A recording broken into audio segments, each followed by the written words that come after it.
নমস্কার। বেঙ্গল ফিউশন চ্যানেলের তরফ থেকে আজকে আপনাদেরকে আমি স্বাগত জানাই।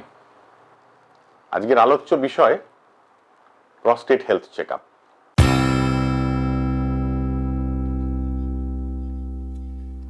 নিশ্চয়ই আপনারা এতদিনে শুনেছেন বাড়ির বয়োজ্যেষ্ঠরা প্রস্টেট সমস্যায় ভোগেন, কিন্তু আপনারা জানেন না প্রস্টেটটা কি জিনিস, হাতে ফিল করা যায় কিনা, সমস্যা হয় কিনা, কি সমস্যা হয় সেগুলো কিছুই জানেন না।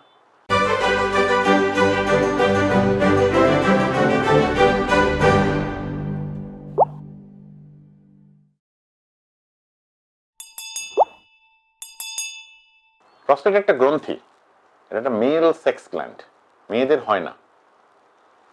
প্রস্টেট নিয়ে আমরা জন্মাই, কিন্তু খুব অবাক কাণ্ড, আমার সঙ্গে যেসব রোগীরা আসেন তারা বলেন আমার প্রস্টেট হয়েছে। কখনো শুনেছেন যদি কোনো চোখের রোগ হয় চোখের ডাক্তারকে গিয়ে বলতে শুনেছেন আমার চোখ হয়েছে? কেউ কিন্তু বলে না। প্রস্টেট গ্রন্থি এমন একটা অবাক গ্রন্থি, রোগীরা এসে বলে আমার প্রস্টেট হয়েছে। প্রথম ভুলটা ভেঙে দিই, প্রস্টেট নিয়ে কিন্তু আপনি জন্মান, আপনার দুটো চোখ, একটা নাক, দুটো লাং, একটা হার্ট নিয়ে যেমন জন্মান, প্রস্টেট গ্রন্থি নিয়ে প্রত্যেকটা পুরুষ মানুষ জন্মান। তাহলে সমস্যাটা কোথায়? সমস্যাটা হচ্ছে যত বয়স বাড়ে, বিশেষ করে 50 বয়সে আমাদের শরীরের হরমোনগুলো অদল বদল হয়। ঠিক যেরকম শীত গ্রীষ্মকাল, ঠিক তেমনি আমাদের শরীরের মধ্যেও কালের প্রভাব আছে। এই 50 বছর বয়সের কাঠগোড়াটা পার হলেন তখন দেখবেন শরীরে অনেক কিছু চেঞ্জ হতে শুরু করে। ঠিক যেমন মেয়েদের 50 বয়সে দেখবেন গলার স্বর বদলে যায়, তার লাবণ্যটা হারিয়ে ফেলে। কি সেটা? সেটা কিছুই না, হরমোনের মেলুটা পাল্টে যায়। পুরুষ মানুষদেরও তাই হয়। মেয়েদের যেমন এটাকে মেনোপজ বলে, পুরুষদেরকে অ্যান্ড্রোপজ বলে। এবং এই হরমোনের ব্যালেন্সটা হারিয়ে যাওয়ার ফলে হয় কি, প্রস্টেট গ্ল্যান্ড যেটা আমাদের একটা মেল সেক্স গ্ল্যান্ড, সে হঠাৎ বাড়তে আরম্ভ করে, কারণ তার অভিভাবক বদলে গেছে। এটা হওয়ার ফলে এই প্রস্টেট গ্রন্থি তার ঠিকানা ঠিক থাকে, আয়তন বেড়ে যায়, সে ছোট বাড়িতে অভ্যস্ত নয় এবং চাপ দিতে শুরু করে। পেচ্ছাপের থলি অর্থাৎ ইউরিনারি ব্লাডার এবং ইউরিনারি টিউব যেখান দিয়ে ফাইনালি ইউরিনটা বেরোয় তার নাম ইউরিথ্রা, এই দুটোর সংযোগ স্থলে আমার এই আংটিটার মতন চারিদিকে থাকে প্রস্টেট গ্ল্যান্ড। এটা টনসিল গ্ল্যান্ডের মতন নয়, গলার দুই দিকে থাকে না, এটা ইউরিথ্রার চারিপাশে থাকে।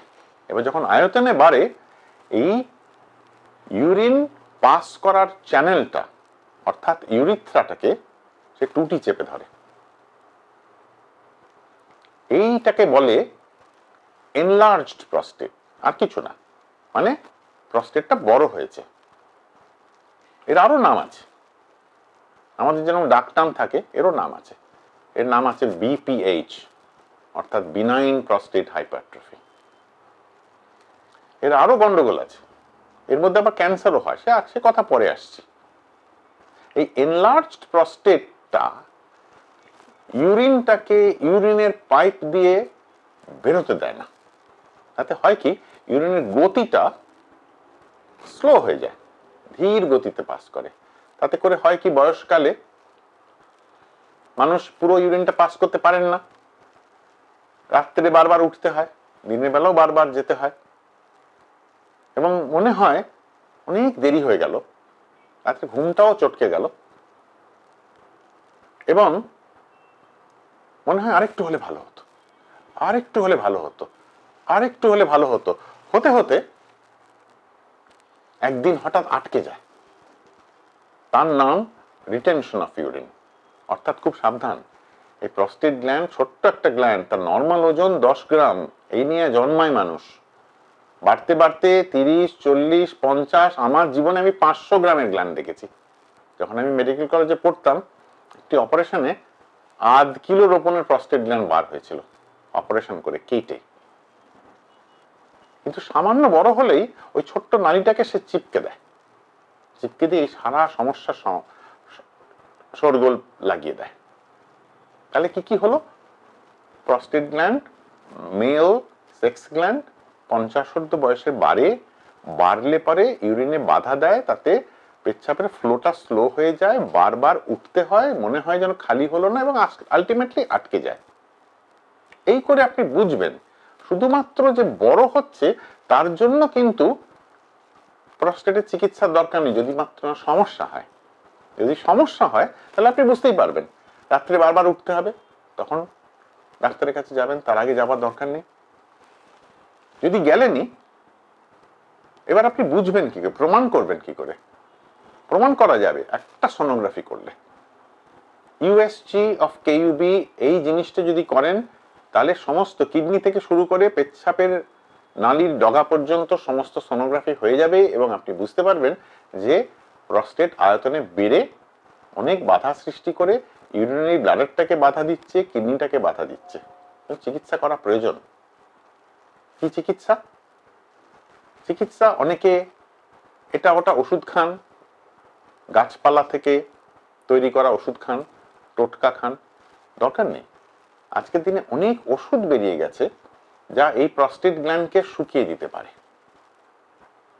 যদি তাতেও না সামলায়, আজকাল দিনে এত সুন্দর অপারেশন বেরিয়ে গেছে যেখানে আপনাকে অজ্ঞান করতে হবে না, কাটতে হবে না, কি হোল করতে হবে না, ল্যাপারোস্কোপি করতে হবে না, খালি একটা ছোট্ট মাইক্রোসার্জারি করে একটি যন্ত্র দিয়ে, পেচ্ছাপের নালী দিয়ে একটা টেলিস্কোপ পরিয়ে আস্তে আস্তে নারকোল করার মতন করে পুরো প্রস্টেট গ্ল্যান্ডটাকে বাইরে বার করে দেওয়া যাবে। তার নাম TURP, টার্প, অর্থাৎ ট্রান্স ইউরিথ্রাল রিসেকশন অফ প্রস্টেট। এই একই জিনিসটা লেজার দিয়েও করা যায়।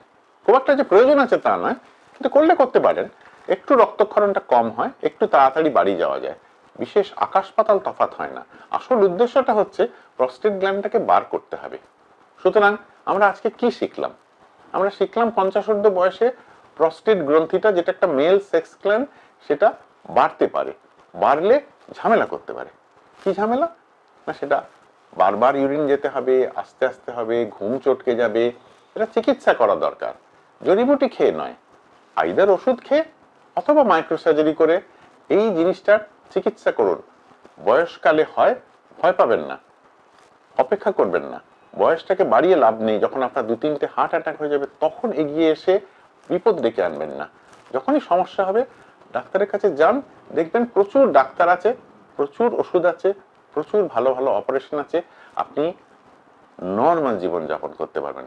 শুধু একটাই জিনিস, এগিয়ে আসুন, চিকিৎসা করুন, প্রস্টেট গ্ল্যান্ড থেকে রক্ষা পাবেন।